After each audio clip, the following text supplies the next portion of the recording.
Welcome to another video, guys. I'm bloody knackered. I need to get a carp barrow. But basically, I'm at a club water and I parked up in a car park, and I decided that when I come carp fishing, I'll bring too much gear. So I thought, rather than bring 3 bags, I'll try and take out all the little things that I need and cram it into one bag, and that's what I've done. And that bag was the biggest bag, and now everything's in there. It's so heavy. I got halfway down walking to the lake because I've literally parked up there and walked right, it's like I couldn't have been any further away from the car park.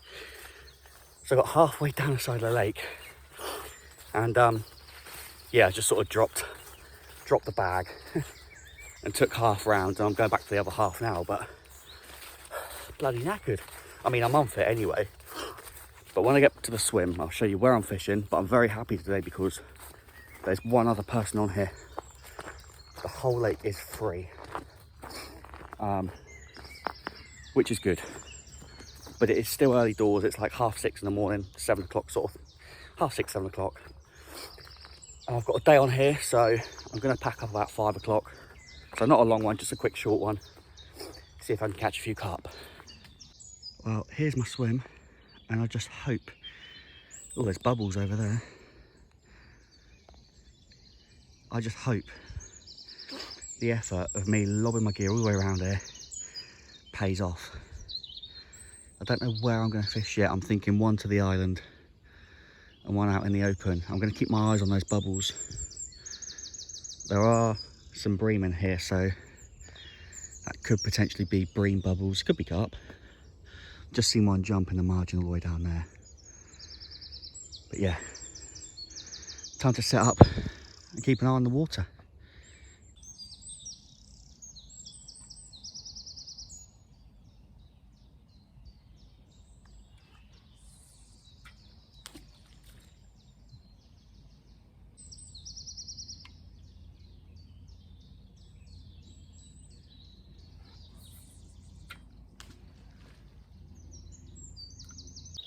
Well, the sun is beaming in my face. It's only about 8:30 and I'm sweating already. I'm gonna have to take my jumper off, I think.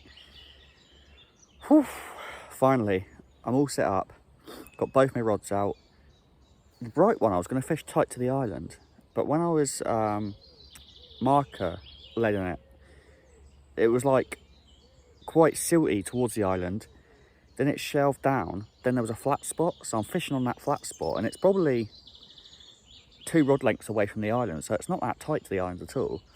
And then my left hand one, I've just put on that spot where I saw fish bubbling when I came here this morning. I mean, it could be bream, it could be carp. The only thing I was thinking is if I don't fish in that spot, I might regret it later and think, what if?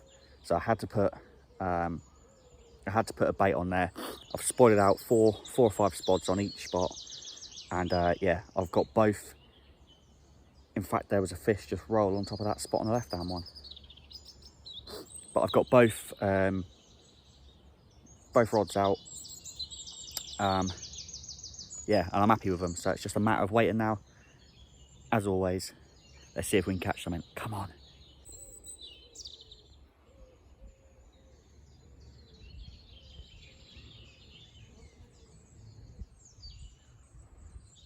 Well, apparently in this lake there are a couple of catfish. They're not meant to be in here. Somebody's put them in here. I don't know why people do things like that, but let's not go into too much about that. But there is a holding tank at the top of the lake, so if you do catch a catfish, you're meant to take the catfish and put it in the holding tank and contact somebody. That's just the rules. So, like I say, there's a chance we could catch a catfish. I'm not here for that. I don't want that. I'm here for the carp. So, come on, the carp.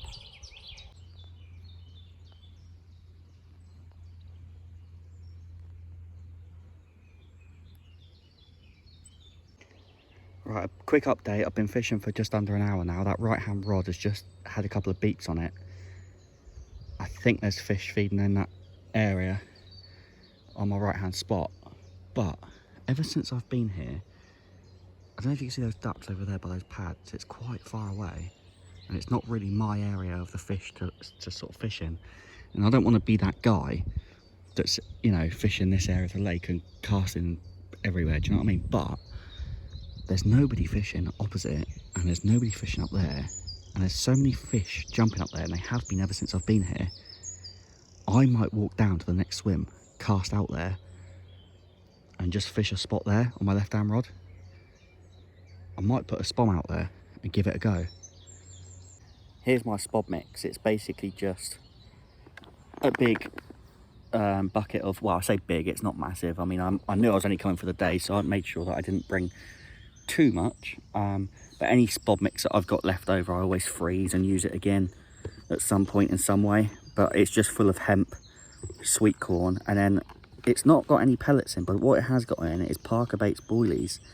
Now, Ben is the owner. Him and his family run Parker Baits business, and they sell boilies and they sell like liquids and magic dusts and stuff like that now. So, you know, if you want some new bait, if you're looking for some new bait, it's worked very well. I've seen the evidence, it has worked very well. For me, I mean, I haven't really used it too much.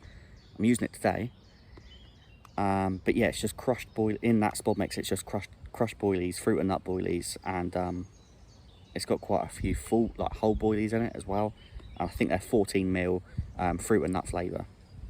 So hopefully, I'm using them today both with a topper. So hopefully that can produce something. But yeah, I mean, go and check it out if you want to get some new bait, if you want to try something new. Parker Baits, I think they sell wafters now as well. So yeah, they do a load of stuff, but yeah, they do fruit and nut flavour and like a fish flavour, like a OG fish flavour, so check it out. Right hand rod's just gone off and I've got one in the onion bag. Come on! Parker Baits, I'm gonna weigh him. Well, here he is, common carp. Beautiful looking fish. £9.7 he weighed. There's a great start to the session. But if I can get one double this size, I'll be much happier. I mean, I'm happy with this. Let's get him back.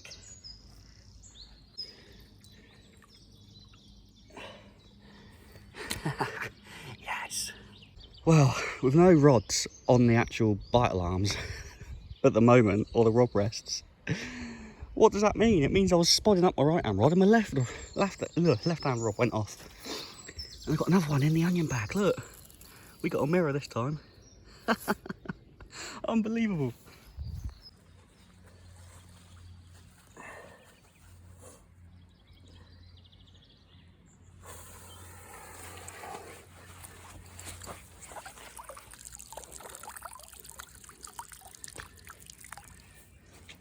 Well, I'm sorry I didn't get a video with that one. I've learned it's very difficult when the fishing's good and you're trying to film and take photos and deal with the fish. It's hard to do everything at once. So I didn't manage to get any video footage with that fish, but oh, it was just under £8. So happy days. And if you look at it, look at the picture of it, it looks really old school. It might even be an original. It's really old looking, and on the other side of it, it had like a little lump on it. I mean, it didn't look painful or nasty, but it just looked a bit odd. But look at this, mate. This is a sign of a good 10 minutes, isn't it? And relax. Oh, that was a double hookup on Parker Baits. Well, it wasn't exactly technically a double hookup because it didn't go whilst I was playing the other one, but it was literally, I hadn't even casted that first one back out again. I was just spodding in some more bait, and then the left hand one went off, and that was the one that's gone right down. 8 wraps. It's 8 wraps, but it's 8 wraps from that swim down there. So it's quite a chuck. But that paid off. Smaller mirror. I think it was an original, but who really cares if it was or it wasn't? 2 fish, happy days. Come on. You know, just as the sun went in, I started to cool down, sit down, chill out and get settled. The sun's out again. I've caught 2 fish and I'm sweating again.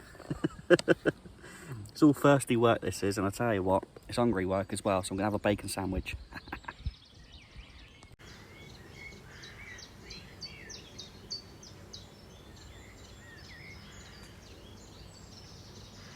Turns out this video has come to a very abrupt end after I caught that second fish. the second half of this video has just been nothing to report. Yeah, I turned up this morning, spotted out some bait. Obviously the fish got onto the bait straight away. It might have taken an hour or so for them to get on the bait, but obviously I hooked that one on the right hand rod, reeled it in, weighed it up, put it back, left hand rod went off. Same situation, I spotted in some bait, and it, you know, again, it took just over an hour for it to pick up the bait, hooked that fish, reeled it back in, and then from that point onwards I've just had nothing. Absolutely zilch, and I've been doing nothing, and I haven't been doing anything differently. You know, once those two fish came in, I spotted out a bit more bait, nothing. So I gave it a couple of hours. I changed spots to see if that would get a bite, and it hasn't. And the rods have been in now for probably 2 hours untouched, and no, absolutely nothing. So it's time to slowly pack away. But look how beautiful it is. The sun's turned right round now, so I'm actually sat in the shade, and the sun's sort of beaming down on a lake from behind me, so it's just lit everything up, and it just looks beautiful. It really does. I'm definitely coming back to fish here again. But as I say, I'm slowly going to start packing away now. But it looks like that is the end of my session. And as easy as that, all packed away, there we go. Well, that was it. I didn't catch anything else, obviously. I would have shown you. But that is my day. I mean, I've compacted everything, like I said this morning. I've compacted everything down. I would have had 2 more bags. You know, when I went to Topper, I took 2 more bags and a water container and a bloody gas stove. Do you know what I mean? So compacting it down into that sort of stuff is a lot better. And now, because my spod mix is gone and I've got a few bits of bait gone, hopefully that bag is going to be a little bit lighter. But it's farewell from Embley this time. Join me for another carp fishing video. Please like and subscribe as always, and I'll see you in the next one. Thanks. Goodbye.